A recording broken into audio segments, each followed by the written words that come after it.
Ms. Hegseth, you've written, and it's quote, "Oh yeah, and fire any general who hasn't carried water for Obama and Biden's extra constitution and agenda-driven transformation for our military. Clean house and start over." It's come to my attention that current serving military personnel have received emails threatening them with being fired for supporting the current DoD policies. One mail that was sent to a military officer with the subject line, "Clean house," reminiscent of your specific comment, states, and I quote, "With the incoming administration looking to remove disloyal, corrupt, traitorous, liberal officers such as yourself, we will certainly be putting your name into the list of those personnel to be removed. We know you support the woke DEI policies and will ensure you never again influence anyone in the future. You and the redacted spouse's name will be lucky if you're able to collect your military requirement," end quote. Now, I want to remind everyone that these policies that are being referred to date back decades, to the 1940s and 50s, with respect to racial discrimination particularly, and administrations of both parties, including the Trump administration and their first party, caused those policies to be enforced. Mr. Hegseth, are you aware of these emails being sent to officers? Senator, you mentioned the word accountability, which is something we have not had for the last 4 years. Are you aware of these messages being sent to officers?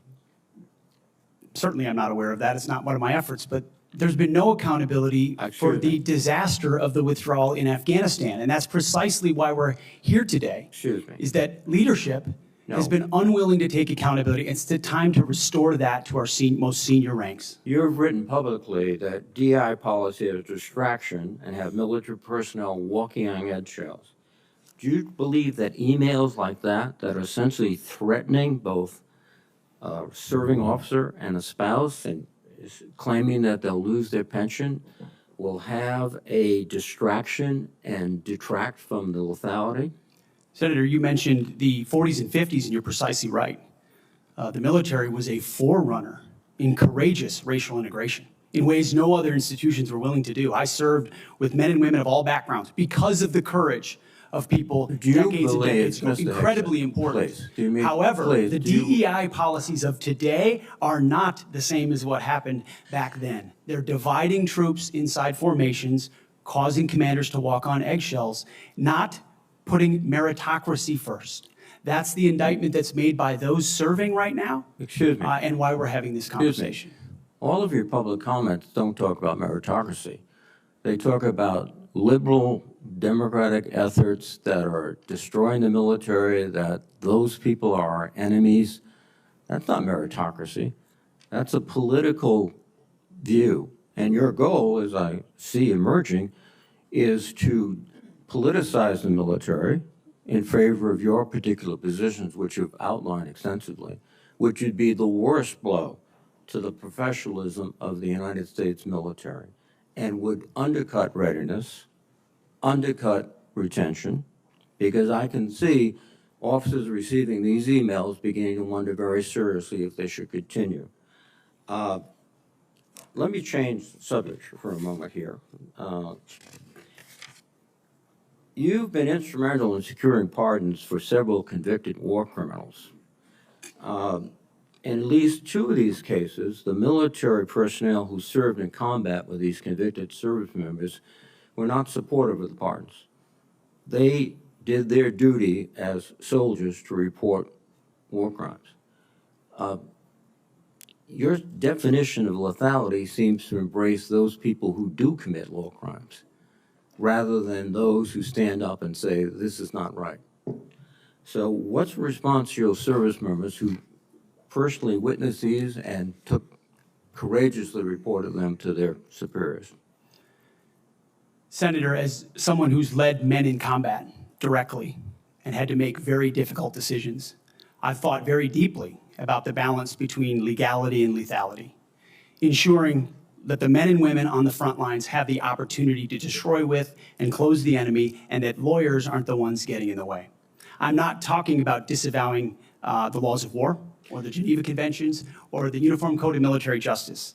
Sir, I'm talking about restrictive rules of engagement that these men and women behind me understand they've lived with on the battlefield, which has made it more difficult to defeat our enemies. In many of the cases you're talking about in particular, sir, there was evidence withheld, there was prosecutorial misconduct, and as someone who looks case by case and defaults to the warfighter, to the men and women with dust on their boots, not the second guessers in air-conditioned offices in Washington, D.C. Excuse me. I look case by case and was proud to work with President Trump to understand those cases and ensure that our warriors are always looked out for. Those cases were adjudicated by who? People in Washington or fellow non-commissioned officers who had also served, sacrificed, and believed in the ethic of the military? Who were the court-martial? Senator, in multiple cases, they were actually acquitted, but some charges cases, lingered. yes, regardless of where those convening authorities were, yes, sir. Some were, but others were convicted, and you asked for pardon. That's the only reason you asked for a pardon,